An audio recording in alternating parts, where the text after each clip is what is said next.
दोस्तों, हम सभी अपने सपनों को पूरा करने के लिए दिन रात कड़ी मेहनत करके पैसा कमाते हैं, लेकिन कई बार हमें अपनी मेहनत के अनुरूप फल नहीं मिल पाता है, जिससे हम परेशान हो जाते हैं। इसके अलावा कई बार बेवजह धन भी खर्च हो जाता है। वास्तुशास्त्र में बताया गया है कि घर में वास्तु दोष होने पर परिवार की तरक्की में रुकावटें आती हैं और धन भी नहीं टिकता है। आप वास्तुशास्त्र से जुड़ी कुछ छोटी मोटी बातें ध्यान में रखकर जीवन में सुख समृद्धि और तरक्की प्राप्त कर सकते हैं। वास्तु के आसान से उपाय जिसको करने से आपका घर धन धान से भरा रहेगा।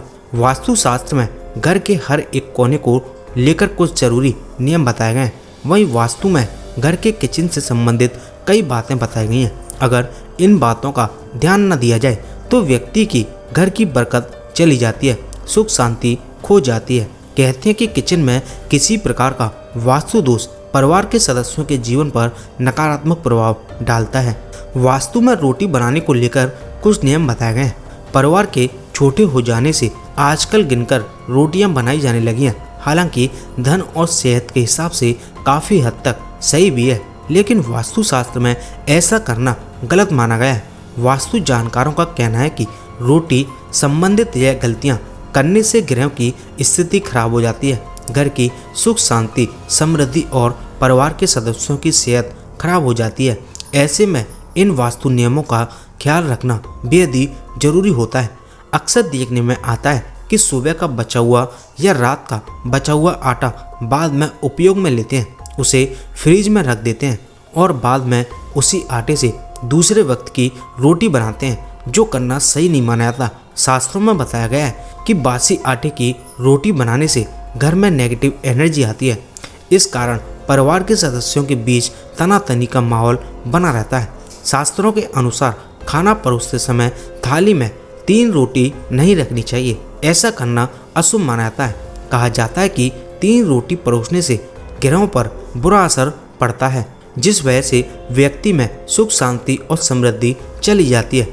अक्सर आपने देखा होगा कि घर में रोटियां जब गिनकर बनाई जाती हैं तो बचे हुए आटे को फ्रिज में रख दिया जाता है और अगले दिन इसका इस्तेमाल किया जाता है। बासी आटे की रोटी तो वैज्ञानिक तथ्य के आधार पर भी नहीं खानी चाहिए, क्योंकि इसमें उत्पन्न हुए बैक्टीरिया कई बीमारियां लेकर आते हैं। वहीं ज्योतिष दृष्टि से भी यह सही नहीं माना जाता है।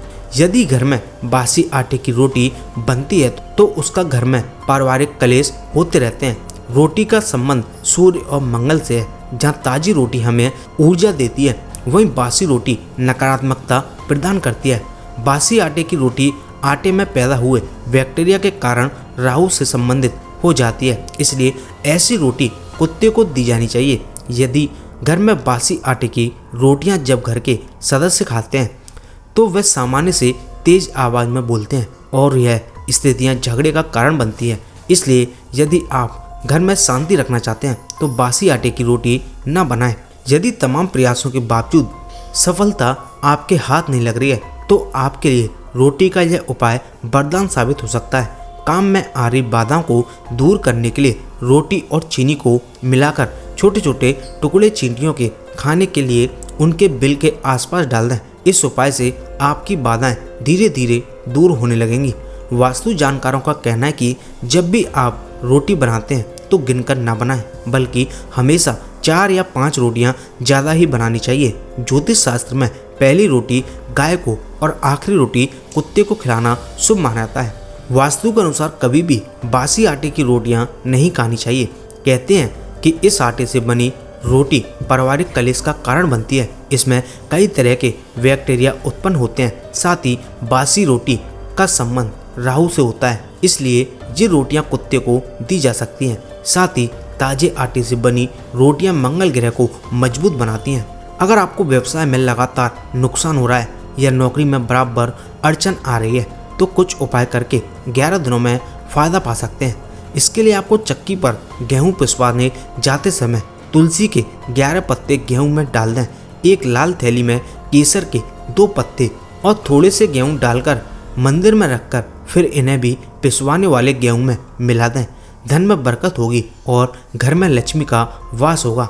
ध्यान रखें आटा केवल सोमवार या शनिवार को पिसवाएं। जिन व्यक्तियों को लाख प्रयत्न करने पर भी स्वयं का मकान न बन पा रहा हो, वे प्रत्येक शुक्रवार को नियम से किसी भी भूखे को भोजन कराएं और रविवार के दिन गाय को गुड़ खिलाएं। ऐसा नियमित करने से अपनी अचल संपत्ति बनेगी या पैतृक संपत्ति प्राप्त होगी। अगर संभव हो तो प्रातःकाल स्नान ध्यान के पश्चात निम्न मंत्र का भी जाप करें। आपको ओम नमो भगवते वासुदेवाय नमः मंत्र का जप करना है। इससे भगवान विष्णु की कृपा आपको प्राप्त होगी। किसी सगे संबंधी को धन दिया हो और वह वापस नहीं कर रहा हो तो 21 श्वेत चितक वर्री कौड़ियों को पीसकर चूर्ण उसके दरवाजे के आगे बिखेर दें। यह क्रिया 43 दिनों तक करते रहें, वह व्यक्ति आपका धन वापस कर देगा। शनिवार को पीपल के पेड़ से एक पत्ता तोड़कर ले आएं।